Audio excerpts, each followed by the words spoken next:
significant share of its reserves to defend the ruble, now in free fall. The central bank has had to raise interest rates by 20%, stoking inflation. Significant commercial banks are cut off from global markets and from SWIFT, curtailing their ability to finance the economy. The stock exchange in Moscow remains closed since the beginning of this week. One after another, Western companies announced their own measures, stopping production, investment and sales.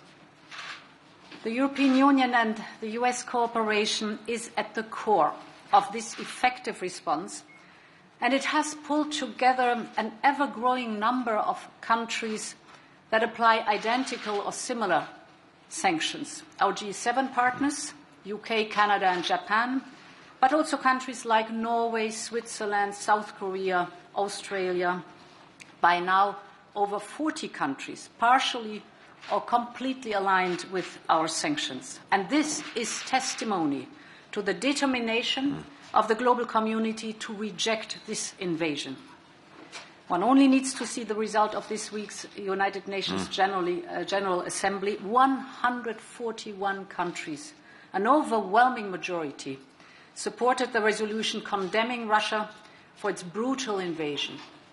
Only 4 countries out of 193 stood by Russia. It was Belarus, North Korea, Syria and Eritrea.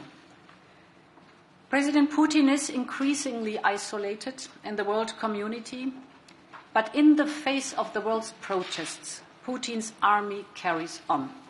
Bombings and missile attacks on civilian targets are intensifying.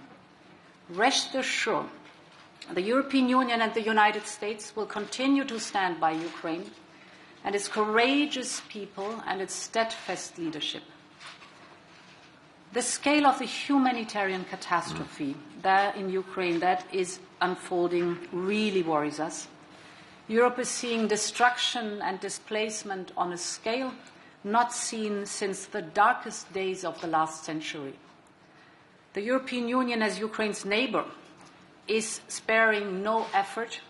We're providing 500 million euros of humanitarian aid immediately, and more will come. We're working fast to establish civil protection hubs in Poland, in Slovakia and in Romania. And we are also doing everything we can with international organizations and NGOs to set up humanitarian corridors that stretch inside Ukraine. Desperately needed humanitarian aid must be able to reach all parts of Ukraine, and civilians must be allowed to escape cities under siege. Finally, the European Union has triggered, for the first time ever, the so-called Temporary Protection Directive. What is it? It effectively opens up residency rights for most refugees to live and work in the European Union, to have access to health services or, for example, schools, for at least a year. We know that this conflict is far from over. And to be very clear, we are ready to take further severe measures if Putin does not stop and reverse the war he has unleashed. We're determined, we're united, and it's a pleasure to have you here, dear Tony. Madam President, Ursula, thank you. A short while ago, we were meeting with the EU's Foreign Affairs Council, and before that, at NATO. And I'll have more to say about that later. But with us was, by video, was Dmytro Kuleba, the Ukrainian Foreign Minister. And in the course of speaking to us, he showed us some photographs, one of which I think has also been in the media, shows a father grieving over his dead child. Blood is still on the sheet that drapes him.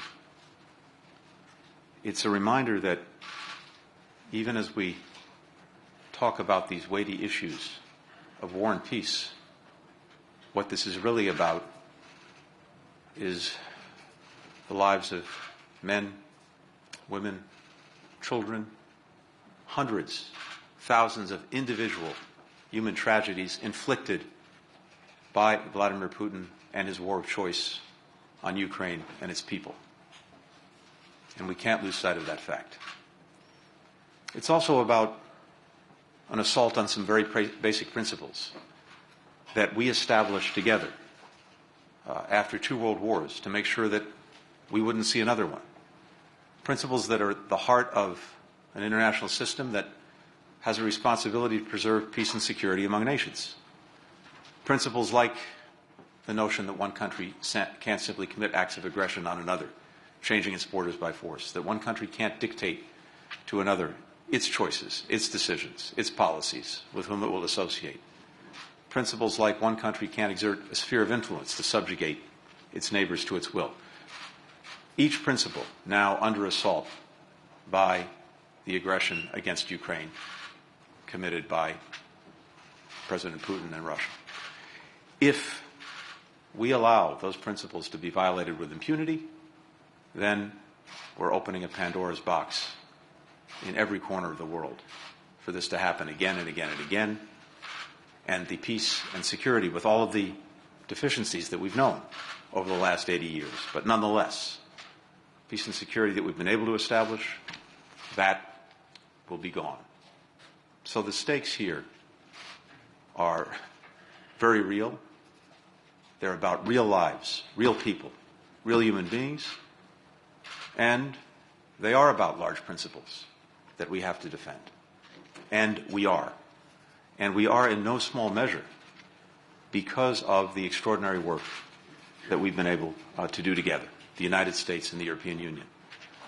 When President Biden took office, one of the first trips he asked me to make was here, to see you, to see the leaders of the European Union, because President Biden was convinced that this partnership between us was really a partnership of first choice, that looking at all of the problems that our citizens face in their daily lives, we would be so much more effective in dealing with those problems, those challenges, and those opportunities together, not alone, not individually.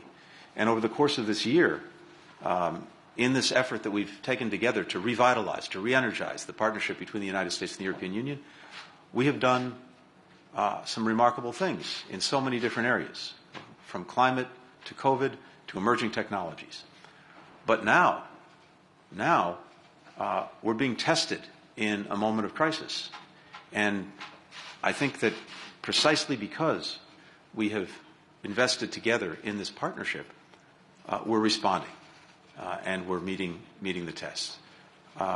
As the President said, across so many different areas, the support for Ukraine, the sanctions against Russia, the help being provided to people in distress, we're standing up together. But I have to say that as someone who's watched this over the years, both from Europe and from the United States,